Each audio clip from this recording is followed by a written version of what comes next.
you're cool with your next codes, you have all the next codes that apply to what you're doing. And let me just say, if you only have one, I encourage you to go back and make sure you're not missing any next codes. And again, in other videos on the channel, I get more into the next codes and why you need to have them and what's the benefit and blah, blah, blah.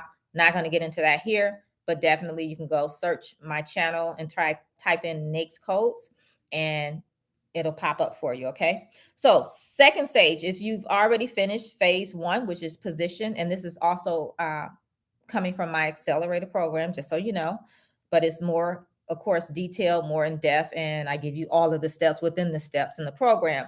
But I wanted to give you guys something to get started with nevertheless. All right. So if you're done with phase one and you have everything done, not half of it, but everything done, then it's time for you to start looking for opportunities. It's time for you to start looking for opportunities. You can start with the 3 places I mentioned earlier, because now what you're starting to do is you're getting ready to start performing. That's phase 2 of the accelerator program, perform. So you're getting prepared to start performing, meaning doing work, building past performance and all of that, and making money too, right?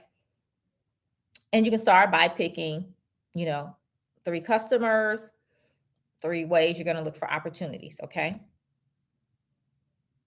So if that's where you're at, that's where you can start next. That's your best next step.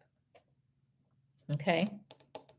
Now, if you've done those 2, you have the foundation set, you're finished with phase 1 positioning, you know who's your customer, you know where to go to find the opportunities. Phase 2, perform. Then the next thing you want to do is move into phase 3, which is be it. It's time to start finding opportunities and actually bidding on contracts. All right. That's where you want to be.